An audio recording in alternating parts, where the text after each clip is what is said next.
15 अगस्त 1947 ये वो दिन था जब हमें यानी कि इंडियंस को आज़ादी मिली थी, इंडिपेंडेंस मिली थी। किसकी वजह से ये हम अच्छे से जानते हैं। हमारे सोल्जर्स, हमारे जवान, हमारे इंडियन आर्मी की मदद से। उस दिन से लेकर आज तक न जाने कितने सारे आर्मी के जवान वीर गति को प्राप्त हुए होंगे। तो आज की इस वीडियो में हम ऐसे ही एक आर्मी के जवान के बारे में बात करने वाले हैं जो कि अपनी ड्यूटी ज्वाइन करने के 2 साल बाद ही वीर गति को प्राप्त हो गया था, लेकिन उसके बारे में किसी को पता नहीं था और उसने खुद अपने एक दोस्त सैनिक के सपने में आकर अपने डेड बॉडी के बारे में बताया और वो आज भी उतना ही रिस्पेक्टफुल माना जाता है समाज में और इंडियन आर्मी में उसकी आज भी प्रेजेंस मानी जाती है और उसे कैप्टन का दर्जा भी दिया गया उसके मरने के बाद। तो कौन है वो, आज उसके बारे में हम बात करने वाले हैं 15 अगस्त के इस अवसर पर। तो शुरू करते हैं आज का ये अमेजिंग वीडियो। Let's begin. अब इतने सारे हिंट देने के बाद में भी बहुत सारे लोगों को आइडिया हो ही गया होगा कि मैं किसके बारे में बात कर रहा हूँ। मैं बात कर रहा हूँ बाबा हरभजन सिंह के बारे में। मोस्ट प्रोबेबली आप में से बहुत सारे लोगों को बाबा हरभजन सिंह के बारे में पता हो कि बाबा हरभजन सिंह का जो जन्म था वो 30 अगस्त 1946 में पंजाब के एक सदराना गाँव में हुआ था, जो कि अभी पाकिस्तान का पार्ट है। बाबा हरभजन सिंह की पोस्टिंग आर्मी में 1966 में हो गई थी और उनकी डेथ 1968 में ही हो गई थी, यानी कि उनके आर्मी ज्वाइन करने के 2 साल बाद ही उनकी डेथ हो गई थी नाथुला माउंटेन पे, जो कि सिक्किम और तिब्बत के बॉर्डर के पास पड़ता है। और जो रीजन है वो बहुत अलग अलग रीजन इंटरनेट पर दिए गए हैं। एक रीजन जो मैं पढ़ रहा हूँ इस वक्त वो ये लिखा हुआ है कि 1968 को खच्चरों का काफिला ले जाते समय नाथुला के पास उनका पैर फिसला और घाटी से नीचे गिरने से उनकी मौत हो गई। एक रीजन ये है और बाकी बहुत सारे और भी रीजन है उनके डेथ के, पर एक्यूरेट रीजन जो है किसी को भी नहीं पता। फिर उनकी डेथ हो गई 1968 में नाथुला माउंटेन के पास। फिर उसके बाद बाबा हरभजन सिंह की मौत के बारे में किसी भी आर्मी को नहीं पता था, क्योंकि नाथुला माउंटेन के पास वो उस टाइम अकेले थे। वो कहाँ गए उनका कोई अता पता नहीं चला कुछ दिनों तक। तो बाकी जो सोल्जर्स थे, बाकी जो आर्मी मैन थे, वो ये सोचने लग गए कि शायद नया नया ही ज्वाइन किया था, कि बाबा हरभजन सिंह को सिर्फ 2 ही साल हुआ था आर्मी ज्वाइन किए और उनकी जस्ट डेथ हो गई ड्यू टू एन एक्सीडेंट। तो बहुत सारे लोग को ऐसा लगा आर्मी में कि नया नया आया था, डर गया होगा, इस वजह से भाग गया।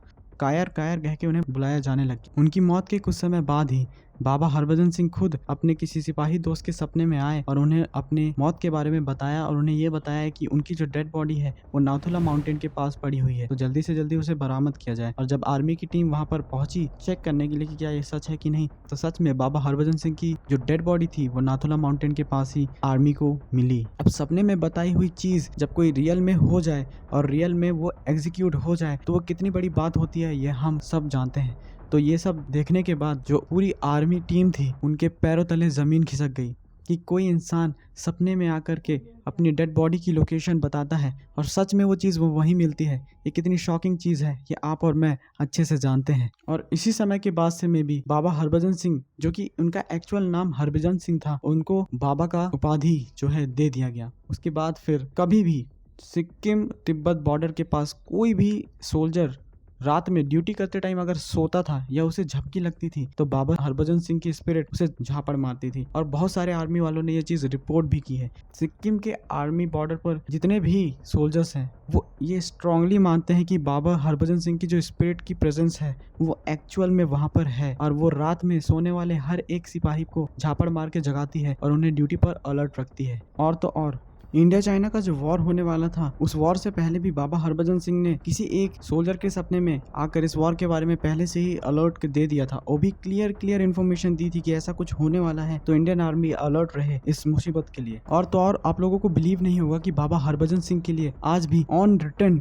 छुट्टी दी जाती है और उन्हें वेतना यानी कि सैलरी भी उनके घर में भेजी जाती है और उनको छुट्टी भी दी जाती है। उनके लिए एक पूरा सीट बुक किया जाता है अलग से। और जो कुछ आर्मी ऑफिसर्स हैं वो बाबा हरभजन सिंह का जो सामान है उसे लेकर जाते हैं स्टेशन में, बाकायदा उसे ट्रेन में रखते हैं, उनकी सीट में रखते हैं, उनके घर तक पहुंचाते हैं और उनके घर में रख के आते हैं। और 2 महीने की छुट्टी मिलती है उन्हें ऑन रिटर्न बाबा हरभजन सिंह को उनकी मौत के बाद भी। और 2 महीने बाद, ठीक 2 महीने बाद, इंडियन आर्मी जो सिक्किम बॉर्डर पर जो इंडियन आर्मी है वो खुद जाकर बाबा हरभजन सिंह का सामान वापस उसी ट्रेन में लेकर आती है उसी सीट में और वापस बॉर्डर पे ले जाकर रख देती है। और तो और बाबा हरभजन सिंह के नाम का एक मंदिर भी बनाया गया है सिक्किम बॉर्डर पर और उस मंदिर में बाबा हरभजन सिंह की कुछ फोटोज लगी हुई हैं और उनके उनके लिए एक बेड तैयार किया गया है और कुछ जूते वहाँ पर रखे जाते हैं। और आप लोग बिलीव नहीं करोगे कि रात में वो मंदिर बंद हो जाता है और सुबह खुलते ही जब उसकी सफाई करने के लिए, मंदिर की सफाई करने के लिए जब उस मंदिर को खोला जाता है तो देखा जाता है कि जो जूते रखे हुए थे उसमें मिट्टी लगी हुई है और जो बिस्तर है जो क्लियर एकदम सपाट एकदम अच्छे से बिछा हुआ था उसमें सिलवटें पाई जाती हैं। ये चीज एकदम सच है। और सिक्किम बॉर्डर पे जो इंडियन आर्मी तैनात है वो इस चीज को स्ट्रांगली बिलीव करती है कि बाबा हरभजन सिंह की जो स्पिरिट है, उसकी प्रेजेंस है, जो कि आज भी इंडियन आर्मी में अपनी पूरी सर्विस दे चुकी है। 1968 से आज तक बाबा जी को 52 इयर्स हो चुके हैं और आज भी बाबा जी अपनी सर्विस देते हैं इंडियन आर्मी को और आज भी उन्हें ऑन रिटर्न छुट्टी मिलती है घर जाने के लिए और सैलरी भी मिलती है। और तो और 1968 के कुछ साल बाद ही बाबा हरभजन सिंह को कैप्टन का दर्जा भी दिया गया। यानी बिलीव दिस, किसी सोल्जर के मरने के बाद उसे कैप्टन का दर्जा है वो दिया गया। और आज भी आप लोग बिलीव नहीं करो कि जब भी इंडिया और चाइना की कोई बड़ी मीटिंग जब बैठती है तो बाबा हरभजन सिंह के लिए एक अलग से सीट छोड़ी जाती है। मे भी आप लोगों को ये बात थोड़ी अंधविश्वास जैसी लग रही होगी क्योंकि ये साउंड भी करती है कि कोई स्पिरिट कैसे आर्मी को अपनी सर्विस प्रोवाइड कर सकती है, कोई इंडियन आर्मी का जवान मरने के बाद भी कोई कैसे काम कर सकता है। आप लोग को ये बिलीव नहीं होगा लेकिन ये सच है। सिक्किम बॉर्डर पे जो आर्मी का कैंप वहाँ पर तैनात है और जितने भी आर्मी ऑफिसर्स वहाँ हैं वो इस चीज़ को स्ट्रांगली बिलीव करते हैं कि बाबा हरभजन सिंह की जो प्रेजेंस है वो आज भी उस बॉर्डर पे है और आज भी वो बॉर्डर पे अपनी सर्विस दे रही है। और जब भी इंडिया पे कोई बड़ी मुसीबत आने वाली होती है फॉरेन से या किसी और कंट्री से तो बाबा हरभजन सिंह की आत्मा किसी न किसी सिपाही के सपने में आकर पहले से ही अलर्ट दे देते हैं कि ऐसा कुछ होने वाला है और आप लोग अलर्ट रहिए। इनके बारे में जब मैं पढ़ रहा था तो इनके बारे में पढ़ के, देख के, सुन के एकदम से मेरे अंदर गूज बम्स आ गए। मैंने सोचा कुछ भी हो जाए बॉस, इन पर तो वीडियो बनानी है। एक ऐसा आर्मी ऑफिसर जो कि मरने के बाद भी अपनी सर्विस दे रहा है, बहुत ज़्यादा प्राउड भी होता है।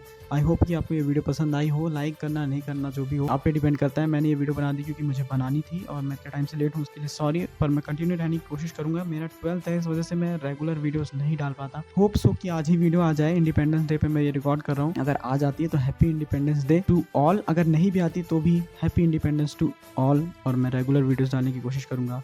Stay tuned.